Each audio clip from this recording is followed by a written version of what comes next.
Dans un royaume lointain où les nuages sont de barbe à papa et les rivières coulent en chocolat scintillant, vivait une princesse nommée Lumina.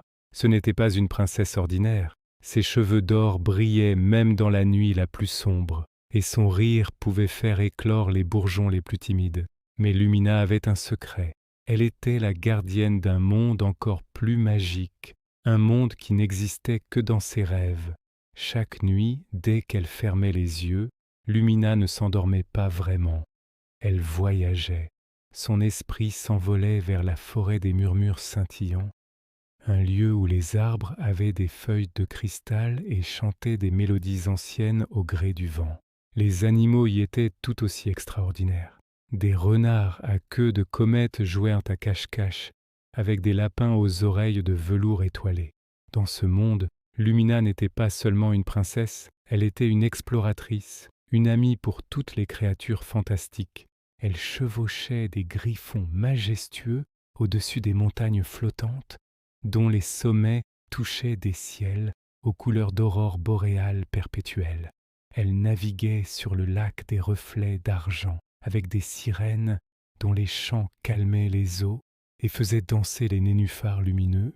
Une nuit, alors qu'elle se promenait près de la cascade de poussière d'étoiles, elle rencontra un petit dragon de jade, recroquevillé et triste. Ses écailles, habituellement si brillantes, étaient ternes. Il avait perdu sa flamme, cette petite étincelle magique qui lui permettait de réchauffer les fleurs de givre et de dessiner des constellations dans le ciel nocturne de ses rêves. Sans sa flamme, le petit dragon se sentait seul et inutile. Lumina, le cœur rempli de compassion, s'assit à côté de lui. Elle ne lui promit pas de solution magique, mais elle lui raconta des histoires de courage, d'amitié et de la lumière que chacun porte en soi, même quand on pense l'avoir perdue. Elle lui décrivit son propre monde, le royaume éveillé où le soleil brillait pour tout le monde et où même les jours de pluie avaient leur propre beauté. Pendant qu'elle parlait, une petite lueur commença à poindre au fond de la gorge du dragon. Encouragée, Lumina se mit à chanter, une mélodie douce, apprise des arbres de cristal, une chanson sur l'espoir et la beauté de chaque être unique. Le petit dragon écoutait, captivé. La lueur grandit, devint une petite flamme, puis un feu joyeux et crépitant. Le dragon, fou de joie, laissa échapper une gerbe d'étincelles colorées qui illuminèrent sur la cascade. Il avait retrouvé sa magie, non pas grâce à un sortilège, mais grâce à la gentillesse et à l'amitié d'une princesse qui savait que le plus grand pouvoir réside dans le cœur. Mais le temps dans le monde des rêves est fugace.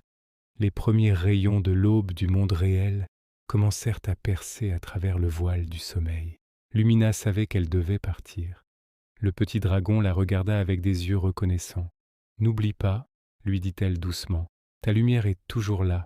Il suffit parfois d'un ami pour t'aider à la revoir. » En ouvrant les yeux dans sa chambre, Lumina sourit. Le soleil filtrait à travers sa fenêtre et elle sentait encore la chaleur de l'amitié du petit dragon.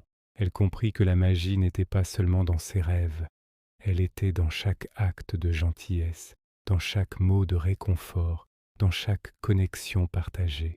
Et c'est ainsi que la princesse Lumina continua de vivre partageant la magie de ses rêves avec son royaume éveillé, prouvant à tous que les mondes les plus merveilleux sont ceux que l'on construit avec amour et bienveillance, que ce soit en dormant ou en étant bien éveillé. Merci d'avoir écouté cette histoire jusqu'au bout. Si vous aussi vous croyez à la magie qui se cache dans les rêves et dans la gentillesse, n'hésitez pas à laisser un pouce bleu et à vous abonner pour ne manquer aucune de nos prochaines aventures. À très bientôt